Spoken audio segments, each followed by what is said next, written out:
হতে যে স্কুল পড়ুয়া যে বাচ্চারা রয়েছেন আমরা ওনাদের কাছে জানবো যে আসলে এই যে নদীতে যে রাস্তা ভেঙে বিলীন হয়ে যাচ্ছে এদের কাছ থেকে সরাসরি জানবো। আচ্ছা মনি, তোমরা তো স্কুল পড়াশোনা করো, এখন এই রাস্তাটা তো আমি দেখতে পাচ্ছি সাইডে ভেঙে যাচ্ছে, মানে তোমাদের কোনো দাবি দেওয়া আছে বা এই আসা যাওয়া করে তোমাদের কোনো সমস্যা হচ্ছে? বলো দেখ কি সমস্যা হচ্ছে।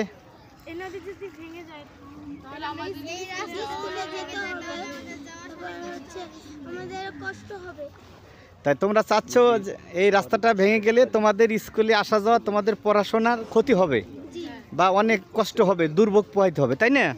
তাই এখন তোমাদের দাবি যে সরকারের পক্ষ থেকে দ্রুত এই জিও ব্যাগ ফেলে যাতে রাস্তা না ভাঙে সেই ব্যাপারে তোমরা দাবি চাচ্ছ, এই তো? তোমরা কোন ইসে পড়াশোনা করো, কোন কোন স্কুলে? তোমরা কোন ক্লাসের ছাত্রী? সবাই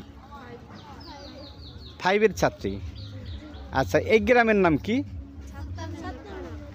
আচ্ছা, আর আমরা কথা বলছি এটা এটা এটা কি 7 মেম্বার পাড়া?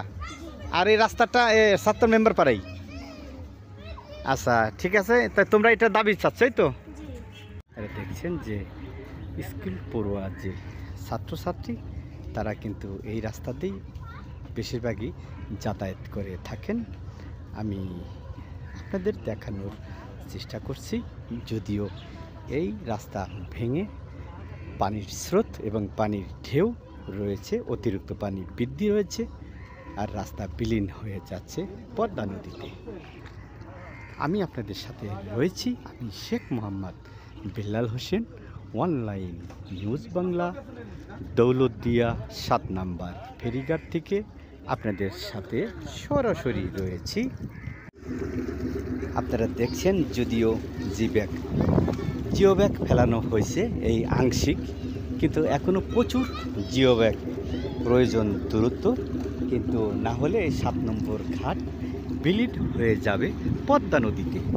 আমি সেই বিষয়ে বিস্তারিত আমি তুলে ধরছি আপনাদের সামনে, আপনারা আমার সাথে থাকুন। আপনি দেখছেন যে এই পদ্মা নদী কিন্তু 7 নম্বর 6 নম্বর ঘাট বিলীন হওয়ার পথে, কিন্তু দূরত্ব আমি বলবো এই পানি উন্নয়ন বোর্ড যদি দূরত্ব এই জিও ব্যাগ ফেলে তাহলে হয়তো কিছুটা রক্ষা পেতে পারে। রাইম, তুই কি পড়াশোনা করো? কোন ক্লাসে? 2তে। তাই এটা কি তোমার বাড়ি? এরা যে নদীতে তোমার বাড়ি, তোমাদের বাড়িঘর ভেঙে যাচ্ছে, তুমি কি ভয় পাচ্ছ?